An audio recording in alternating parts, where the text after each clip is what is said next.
Welcome to Agile to Agility podcast with Miljan, Bajic. Major show alert! The very first value we wrote is individuals and interactions. Let's take this to another level.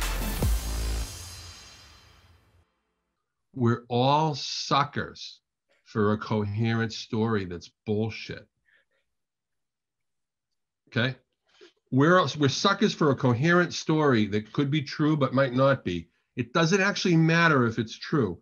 What matters is it coherent? So let's start with what is the value of Agile to an atheist? So whoever came up with this one, could you maybe talk about what was behind this, and we'll discuss it. We'll time box it to 10 minutes, and then we'll decide if we want to spend more time on it. Okay, so it's Peter who's responsible for getting 4 ticks. It's the highest vote I've ever achieved in life, which is amazing. The whole thing about value is you spend a lot of time wandering around talking to different people in the organization, and it's how you identify what value is in that sentence that you can hook to start into other conversations. So value to a business person is one thing, but value to an SME in a team might be something different. What's the important framework to apply when you do all that conversation? Make sense? Let Dan answer that first. Sure. Are you going to leave the screen share on, or I'll move this and make it? Let me stop that. Yeah, we can stop. Gallery. No, I can do the gallery view, I guess, side by side gallery. Okay, that works good. Okay, you can leave it like it is. First of all, the light's a little funky here. The sun's going down, so there's going to be some weird lighting. You can see how it's really varied. Yeah. So let me address the question as written. What is the value of Agile to an atheist? First, let's define what you mean by Agile, right? So I'm going to assume that the questioner by Agile means learning through direct experience and experimenting and then acting based on the inspection of the results, right? So empirical process control. Can we agree on that? Okay, so given that, the value of Agile to an atheist it's like you can't even name how priceless it is, because atheists don't believe in anything revealed, especially as it concerns religion, and they want evidence, and they want data, and they don't want a lecture, right? So in my view, the value of Agile to take it as a non-believer, to keep out the religious implication, if you will, Dan. Yeah, that's cool. Well, if we look at empiricism, what it actually is it's a branch of philosophy. It's a theory of philosophy that says that, knowledge comes from sensory experience. So the value of agility actually comes up and out of chaos. So if you're not in chaos or near chaos, agility is actually overkill for you. So I have here the Stacy complexity diagram, just summarized. Up here in red, this is all chaos here, and this is the edge of chaos where complexity is, right? Down here we have, in blue, defined process, things that are really well understood. We have total certainty, total agreement right here, right? Here we have no agreement, no certainty. So up here is where Agile is going to do the most for you. And the value of Agile is in reducing things that are not understood to things that are understood by using empirical process and eventually converting it to defined process as you gain understanding. That's actually the value. So if you're not in a complex situation, if one single person has the single source of truth about this, whatever it is, Agile's not going to help you at all.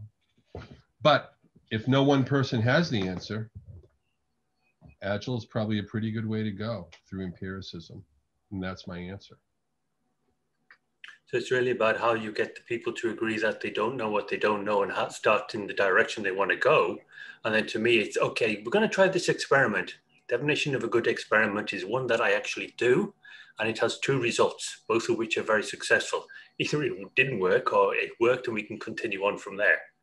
It's a whole bit about how I throw out experiments I find people struggle with. The moment you get up to the C-level people, they're kind of a bit nervous. It's like, just give me the results. Well, the C-level people get paid for right answers, and they totally don't enjoy ambiguity or uncertainty, right? Yeah. If you've ever seen the TV show Alone, where they drop the people in the middle of nowhere with like 10 survival things out of 30 that they pick for themselves, the people who make it out of there alive, who thrive there, who win the game, they're Agile people. And concerning experimentation, they won't do any expensive experiments. So let's say that the currency is calories. They won't do any experiments that don't have a potentially very high learning yield or like a food yield of some kind in a very low cost in calorie terms. Okay, so one guy who went out defeated found some clay, and he said, "Oh, this is great for building a fireplace. I'm going to build a cabin here." And then he cut down like 17 trees over 2 days. Then he shows up and he goes, "Oh, I just tested the clay and I found out it's no good for making a fireplace at all. This whole thing is a complete failure. I've totally wasted 2 days of energy cutting down these 17 trees." Well, yeah, guess what? You get to lose now because you chose an experiment that was very expensive relative to its yield of what you say you want. In other words, he did it wrong. He should have tested the clay and then moved on. Yeah. And I think like you just remind me then of something like, I don't know who I was talking to in one of these interviews I was doing. And they said, if I could boil down agility to two things, it would be like feedback and how short that feedback is, right? So that whole kind of empiricism of validation. So like how quickly can we create the hypothesis or something that we want to validate? And then what's the shortest and quickest way to validate that? Yeah, and what has the largest potential payoff in hard currency and soft currencies? Yeah, like what's the total range of outcomes? What are the total range of payoffs? What's the total value of those payoffs? And how much does it cost me to find out? Like entrepreneurs, people who start businesses and startups and stuff like that, they do this thing where they try to figure out, okay, how much does it cost me to find out if I'm wrong? That's my risk, the total cost of that. So that if you can reduce that to a very low cost and there's a potential very high yield when you're correct, those are the experiments to do. So effort might be overrated. That's really down to what a product, your example, we're getting to what a product owner really goes after when they're trying to decide the value and when to pick it up and how to do that small value to see if it actually works in the marketplace. And if it doesn't, that's great. We're not going to dick around anymore trying to produce something that's not going to be acceptable. So that to me is a small experiment that's got great value. And then it's selling it to the CEOs, which is you've got to pay like $50,000 for this team to run for 10 working days. We'll call it sprint, whatever you want. And you want to see some value out of it. Yeah. Exactly. Yeah. And furthermore, if you look around the world at people who are doing Scrum, the Scrum in previous versions, I don't know if the current version has this, but it says that there's a value attribute in the backlog.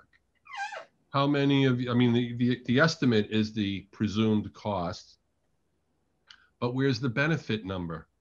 We don't usually put that in. If you have a score for the value, say, 5 is totally great value, 1 is like not very valuable at all, 1 to 5. And then you have the estimate, whatever it's in, story points or whatever. If you do a simple divide, then you're going to find where the highest effort yield is, and you're going to do those things. That's a quick way to auto prioritize a backlog, is to create a calculated column on those two pieces of information, right? And you're basically looking at those pictures as to find out which shape the payback curve is and whether you start. That's right. Yeah. Yep. That's right. So what's the value of Agile to an atheist? It provides sensory experience upon which you can take action.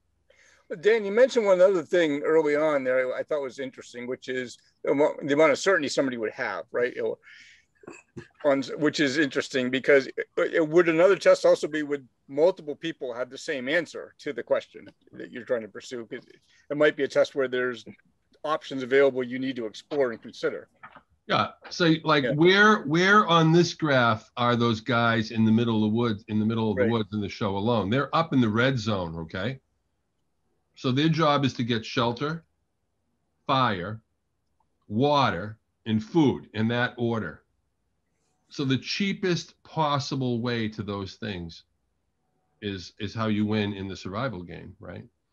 The guy who won the first season, it rained for like a week, and he spoke into the camera how he just wasn't going to move or do anything. He's just going to stay in the tent and conserve his calories until the rain broke. He was doing something smart right there. Nothing. And sometimes, it's like keep it simple, and sometimes not doing anything is better than doing something. Yeah. So yeah. Well, go ahead. Are we good with this one? Do you guys want to discuss this one? The time is up. Peter, it's your topic. How happy are you? We're going a long way, because if we get to the end, I'd reverse it the other way, which is how do you get somebody from being a total believer to try and see some sense of value when they want to do everything? That's the other version. But we should give everybody else the other questions a conversation first. If we've got time, we can visit that at the end if you want. Yeah, that's a good question. So maybe just add it to the list, and then we'll come back to it. So this one here has 4. How do I get these people to work as a team? I added this one. I was just having a conversation before this with like what is the benefit of Cal classes through Scrum Alliance. So essentially there are like Cal Essentials, Cal Teams, and Cal Organization. And somebody was asking like, what's the benefit of each class, or like why should I care? We're talking about jobs to be done.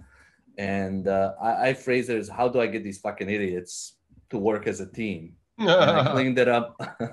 I cleaned it up here a little bit, but that's actually what somebody told me specifically. So like, that Cal Teams is all about like, how do I help people work better as a team? And what do I need to know as a manager? Because a lot of times I'm working with managers and they really don't know how to help the teams.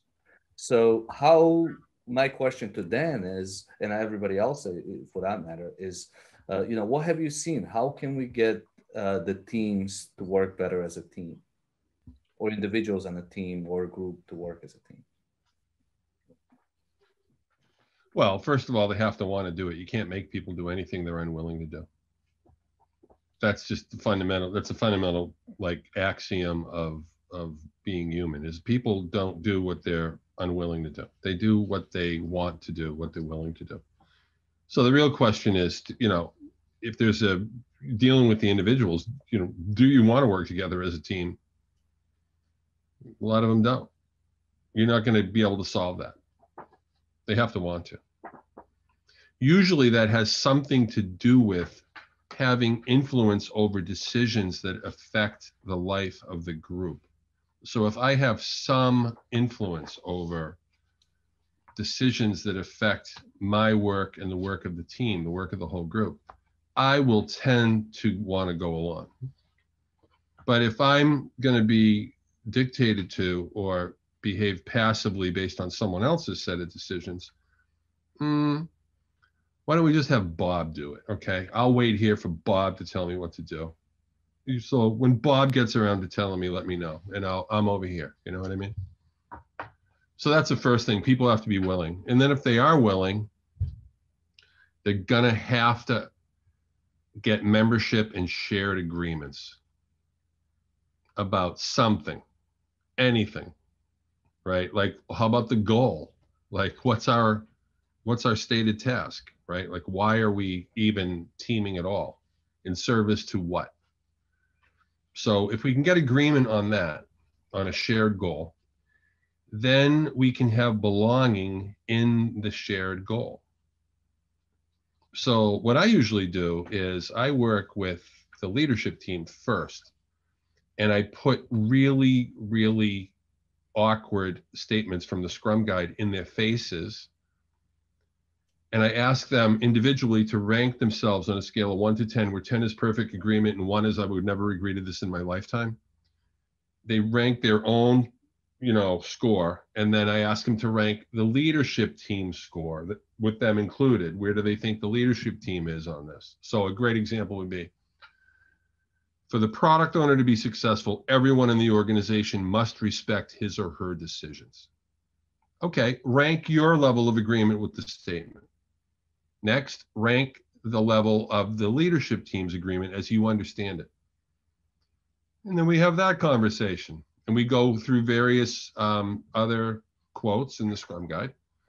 And then we get these shared agreements. Now, one of the things about shared agreements is that they generate very positive feelings of control and belonging. So if we agree, like right now, we agree this is going for an hour and you can ask me anything, we all have belonging in that understanding. So membership and belonging is a basic human need. So is control, a sense of control. So by agreeing to something, we all, and when it's not mandated upon me, I'm choosing. There's the control in red. And then everyone else who chooses, I have belonging with them. That's this in black, right? So these are basic human needs. You need to have the perceived sense of these things to be happy. In fact, if you don't have these things, it's easy to get depressed or have bad psychological health or mental health. That's really cool. And I really like what stood out to me more than anything else is that perceived sense. Could you talk about that?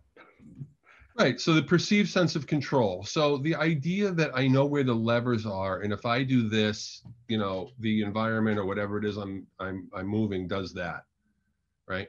The idea that, for example, if we were to work together, if you became, you demonstrated being predictable and reliable, like say, with respect to agreements about when we would meet online, like you're always early or on time, then you become predictable and reliable in my mind, and then I can trust you. Okay, so that gives me a sense of control that, okay, I know what to expect from Miljan, and Miljan knows what to expect from me, and now we both have this sense of control and belonging in the agreements. And there's something very powerful about that. When you look at like why organizational change breaks down, it's because people do not have these perceived senses. Okay, so you don't need control, you need the perceived sense of control. Like I can't control you, but I can predict your behavior. That's good enough for me. See what I'm saying? And then if we both agree to meet at 8 o'clock, and then tomorrow at 9, and then the next day at 10, and those are predictable and reliable things where you show up earlier on time. We develop a sense of belonging around our respect for each other's time and the punctuality. So these things are very important, even though we're not controlling each other. We have the perceived sense, and we also have this perceived sense of belonging to something here, right? So that's really good then, like in a sense, like how do I get these people to work as a team? I mean, it's really like understanding psychology and social psychology, like in a sense, and being able to, Yeah. Can I tell you a story about this for like sort of in the middle stage of my total coaching career? Yeah. The very first time I had anybody follow me around and I was mentoring them for coaching. I was going to teach them how to coach. I said, come on into my account, watch how I do this, we'll see what happens. We sat down, and it was a, messed up company like they all are. And because if they're not messed up, they don't need me. Right. So I show up and we're working on, some stuff with the team. And the team is complaining about all these external forces outside of the room that are ruining their lives and screwing up their work and making everything so difficult. And the guy that I was mentoring, I wanted him to sit directly across from me. And thank you. Sit directly across from me so he could, we could have direct eye contact. And I looked at him and then I looked at them and I said, listen, I'm going to do something really dramatic right now. And I stuck my elbows out. I said, I'm going to get up and I'm going to do something dramatic. Are you all ready for this? And they're like, what is this? They're like, yeah, we're ready. What's it going to be? So I got up and I marched over to the door and I freaking slammed that door shut.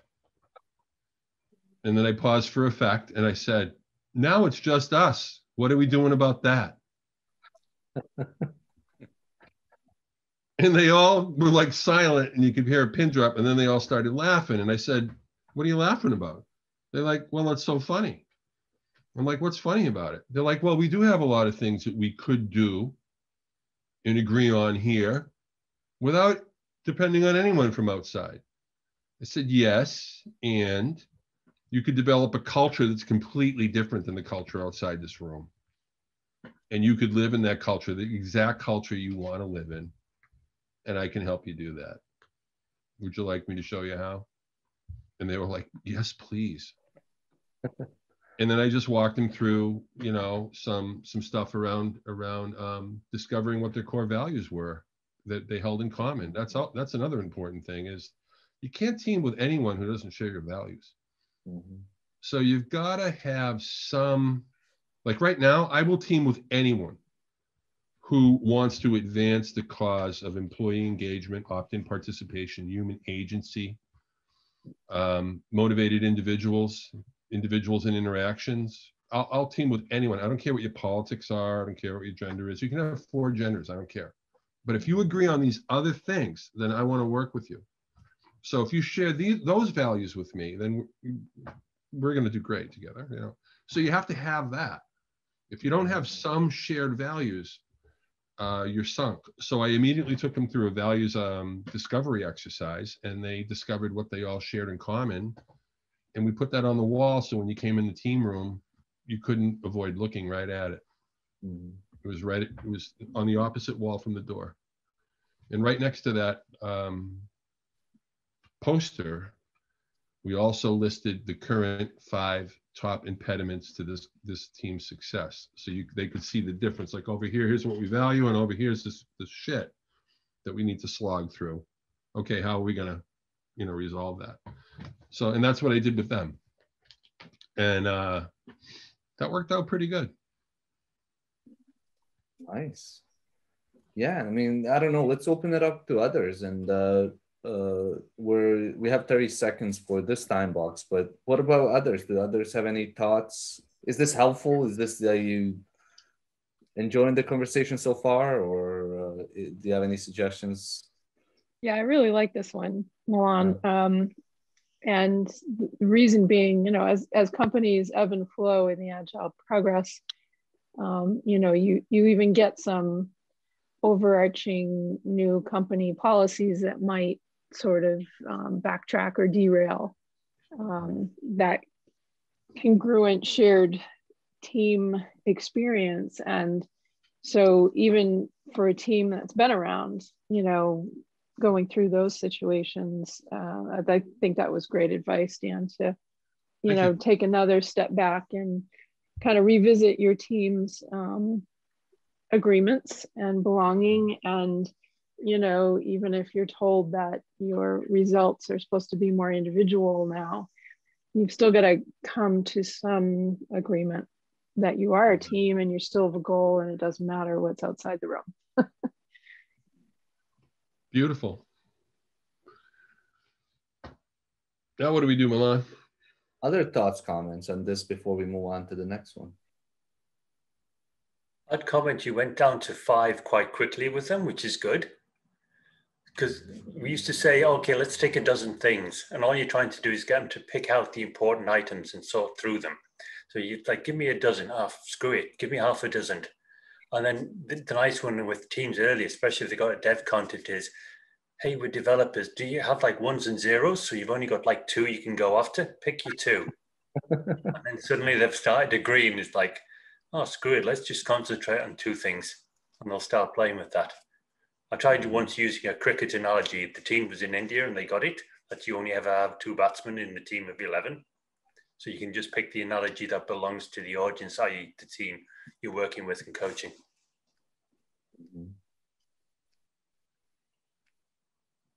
Awesome. This is I'm enjoying this, and I think I'm going to do more of these sessions because they're really interesting.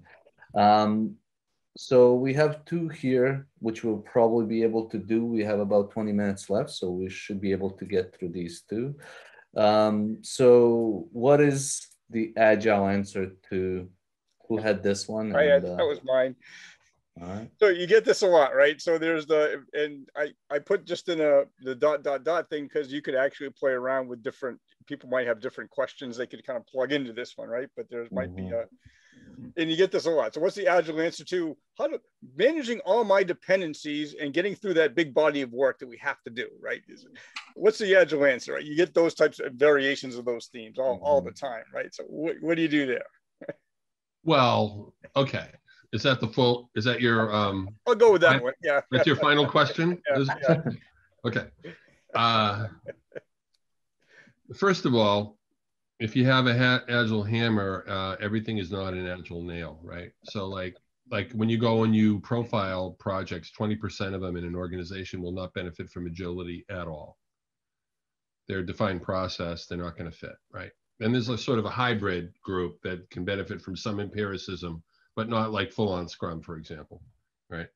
And it has to do with, the Stacy diagram, right? They're really far away from the edge of chaos, so they're not going to benefit from full-on. So right off the bat, there's not an Agile answer to everything, right? So there's that. So if there's complexity, if it's near the edge of chaos, then the Agile answer to whatever that is to do a little, learn a little, have a collective conversation and harvest the learning and do some kind of small pivot, do it, a series of experiments until you get closer and closer and closer to the truth of what's going to work. The exact wrong thing to do at the edge of chaos is to get involved in central planning. So central planning is a terrible idea when you're at the chaotic edge or you're in a complex space. You'll fail, and if your survival depends on it, you get to die. That's where people go to die. Central planning at the edge of chaos, right? So if we're up here, then let's do some cheap experiments that have a potentially high learning yield and go learn something, right? So for example, again, that show Alone. These guys are totally alone in the woods. They can use anything that washes up on the shore. I don't have one with me now, but this guy found a plastic water bottle. He cut the top off, so it had like a little funnel, because he cut the top off and he turned it upside down. It was like a little funnel. And he shoved it inside the bottle, so the funnel was funneling in. And then he put some meat from the mussels, shelled shellfish, and he shoved it in there. And then he put it inside rocks, so when the tide went in and out, it wouldn't go away. He got a bunch of bait fish inside that bottle. And don't you know, he used those bait fish as bait, caught himself some big honking fish. It didn't cost him very much in effort to do that. And if it failed, big deal, I'll try something else.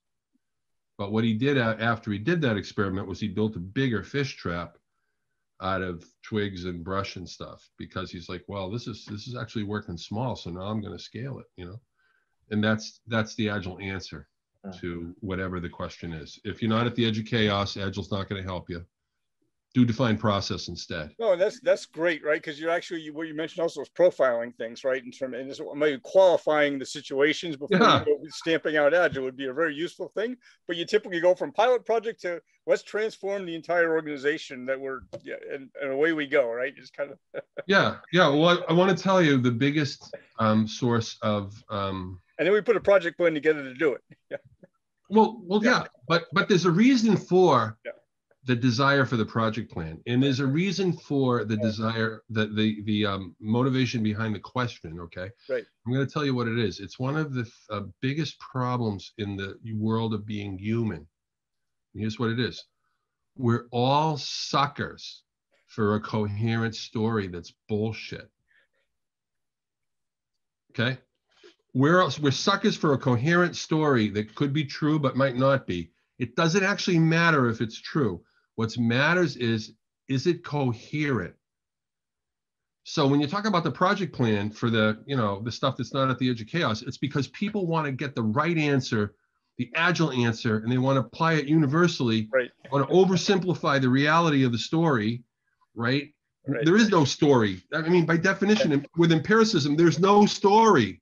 Well, not everybody's not on that one spot on that chart. Yeah, there's not. So this explains why people are suckers for like political rhetoric that's bullshit. Yep. Organizational consulting rhetoric that's bullshit. All forms of bullshit are coherent. We're suckers for coherence because we're so afraid of not knowing the right answer. So how do we get people to get comfortable? Some of us are more tolerant to unknown, and some of us just, coming back to this question, what is Agile answer to? Like, we feel like that there's answer to these things. We go nuts if we don't know the answer. So Dave, tell me the answer. Otherwise, This explains like a big, huge, cumbersome framework that we all know. It explains it because it tells a coherent story. That's bullshit. But it makes you feel very comfortable, and it's close to what you do already, and it feels really nice, right? Coherence is what everyone's seeking. So what can we do to turn this around? If the coherence is what we're seeking, and what we're seeking and what we're being fed is not very healthy, how do we turn it around and use this in a positive way? Here's the primary thing. You've got to adopt supporting beliefs that support an empirical approach, right? So if you don't have supporting beliefs around that, then you'll never take an empirical approach. So here's a way to actually build some supporting beliefs. Go and take an improv class. Go learn improv. Okay, in improv, you don't know anything except the next moment. And your goal or the rule is you're going to be additive. Whatever, for example, Dave Moran says, I'm going to say yes, and I'm going to add on another chapter or paragraph to his story. Whatever it is, I'm going in the direction of Dave, okay? And then when I come back and I do my thing, Dave's job is to be additive with the piece that I added on, okay? And not block. And that's very, very difficult for engineering type people. Engineering type people can't do improv. They actually suck at improv. And it's because we have a very strong need for control. Engineers have a very strong need for control. That's why we're engineers, because we like that environment where we can control a little micro world, And you drop people into someone like that into an ambiguous space, and they just can't get out of their own way. But if you learn improv, you can learn how to do it. So what I do is I coach executives to go find the improv people in your city and go to their class. You'll learn more from that than anything else. And then the other thing about this, to answer your question, Miljan, is not through revealed wisdom like this, like through a lecture or interview or talking. No. Direct experience. Like in this case, go learn some improv and come back, tell me what you learned about leadership.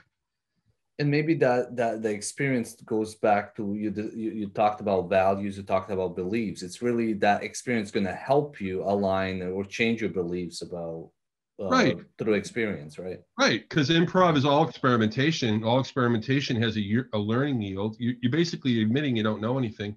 Let me tell you something, man. I used to teach software developers, and they're a tough audience, man. I don't know if you realize how tough they are.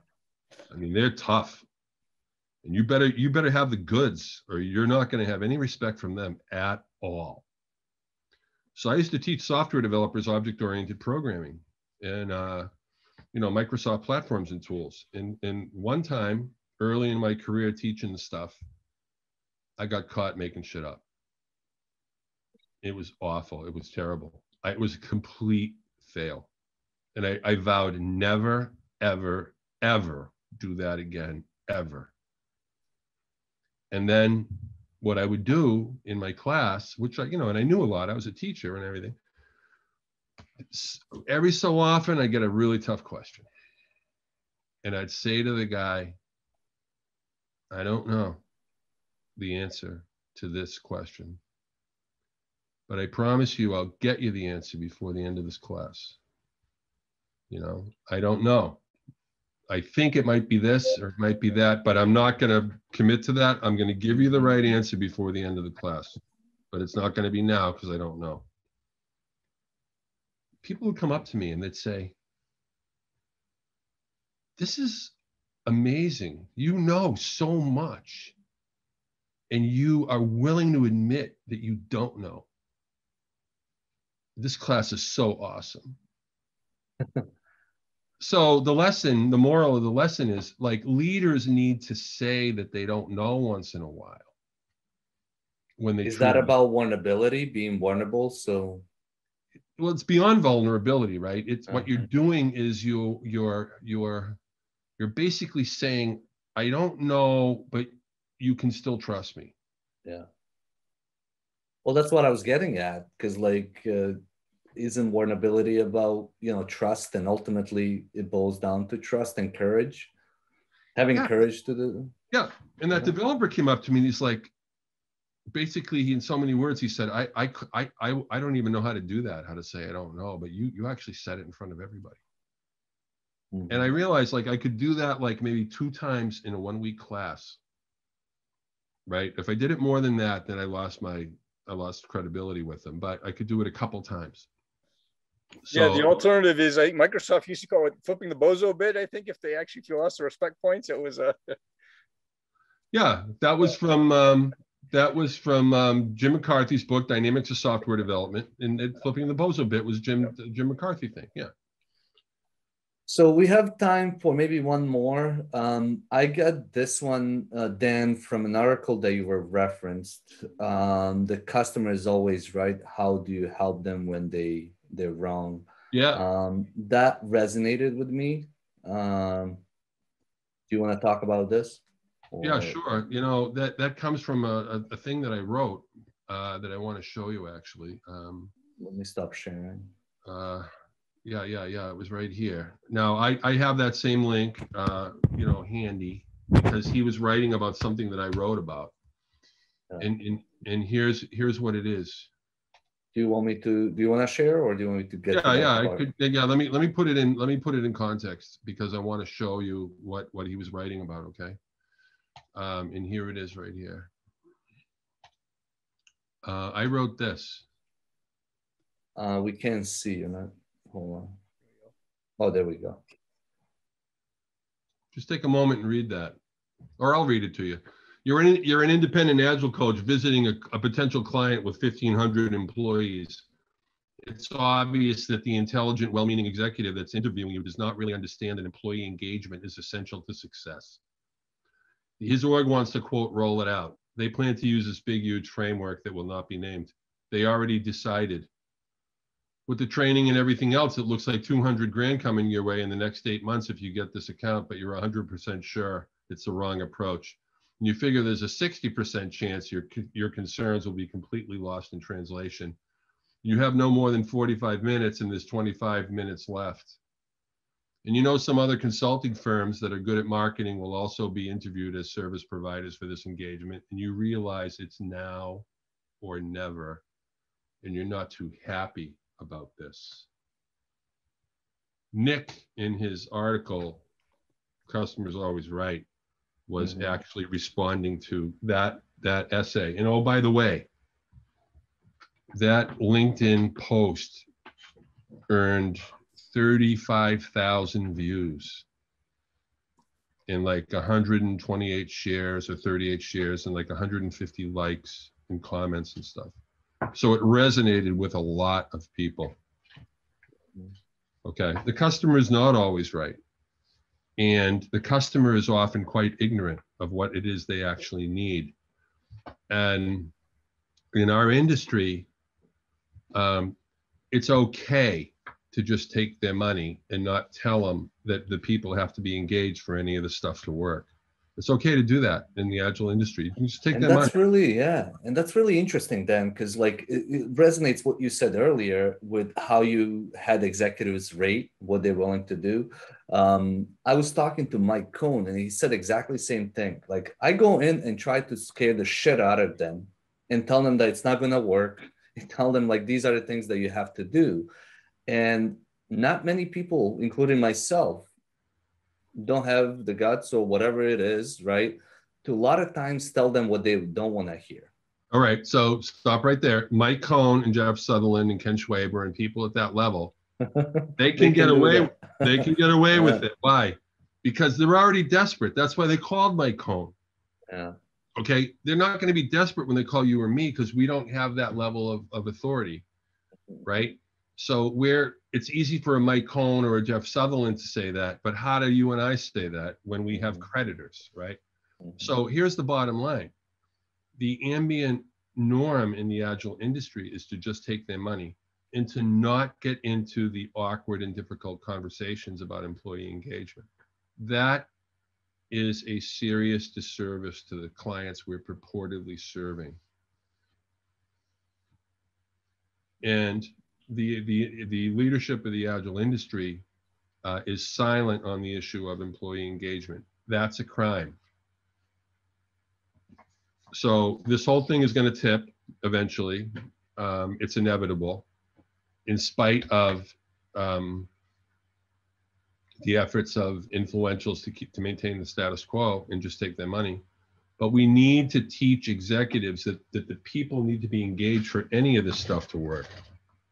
And then we have the conversation, what does it take to engage them? But first, we need to establish the fact that engagement is essential, because it is. Because by now, if imposition worked, there would be thousands and thousands of examples that we could point to about how imposition worked. I can't find any of those examples. Can you?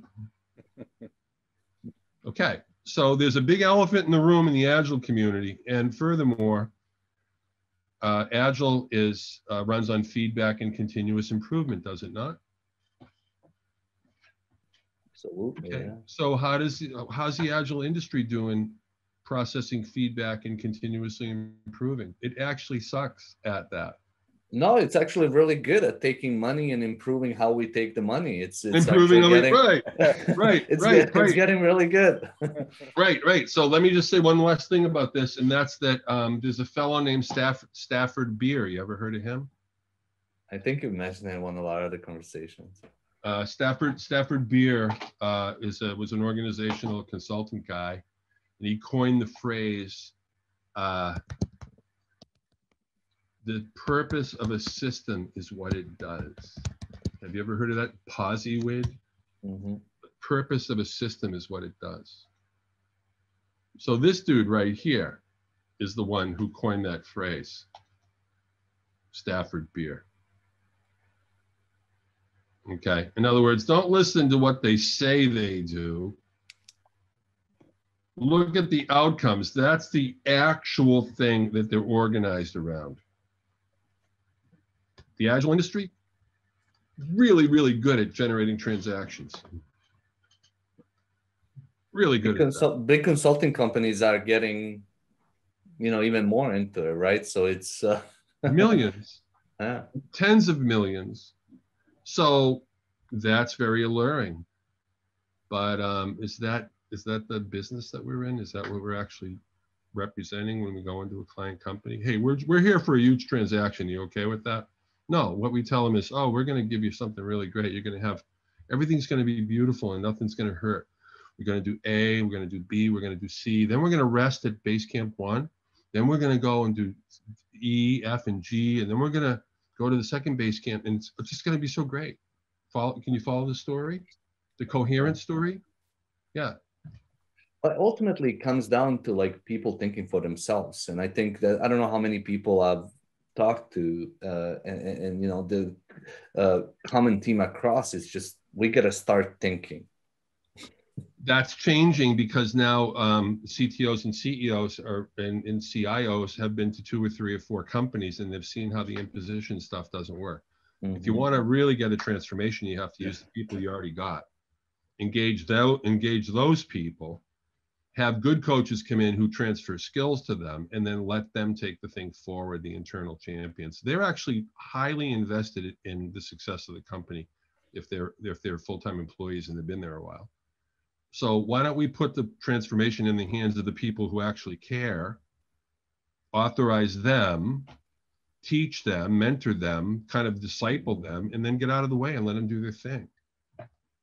That's my story. You know, there's a really detailed scenario that I've been thinking while you've been talking about this. So in my world, right, software engineering on a Scrum team, getting requirements from the customer, right? That question on the board, how do you tell them, no, you don't need the "are you sure" pop-up? Because after the first week, that's stupid. I know it's stupid. I know you're not going to like it. You know, it's that same thing. So I'm getting requirements for detailed coding changes and trying to do what I'm told I'm paid to do and say no. And that doesn't work. It's the same exact story you were just talking about. Yeah. Funneled all the way down to lines of code you're being asked to update. Sure. That's beautiful. Can I tell you another story that goes that adds to what you're saying? Do we have time for that, Miljan? We have 1 minute left, so let's do it. But for people, if people want to drop, thank you for joining us, and I hope you've enjoyed it as much as I have. So, but yeah, please, I'll stick around. Really quick. I was teaching a class. The CEO was there. I was going to put them on this activity where they're going to learn by doing. I gave them like a 15-minute spike to learn about the kit. I gave all the teams a kit, and they had to make the kits connect and everything like this. And I said, okay, sprint number 1. He's like, no, we're not ready. We need more time. I said, sprint number 1. He's like, we're not ready. We need more time. I'm like, you're the CEO, but you've authorized me to lead you through some learning. And I'm telling you, we're doing sprint number 1 right now. Here we go. Boom.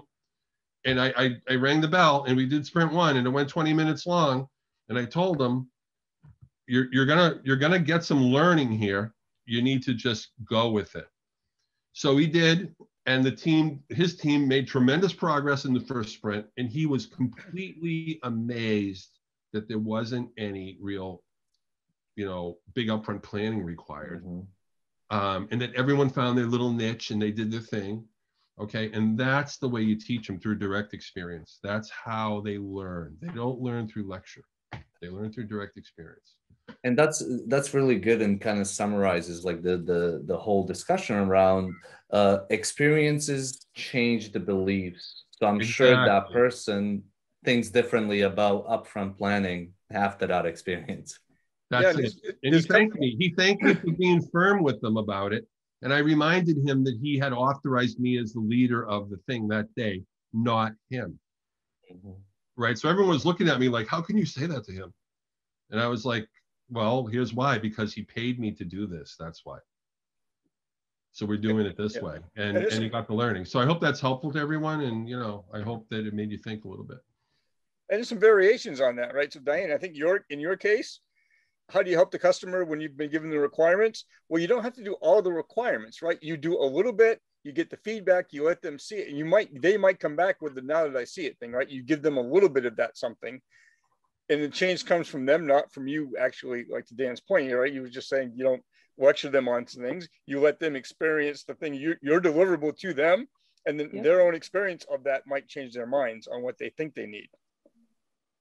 Yep, great point. And balanced with that, I heard the opportunity to say in one way or another, you paid me to provide you with this advice. All right. So that's a whole other universe that I want to get on this show and do someday with Miljan, is the issue of authority and authorization.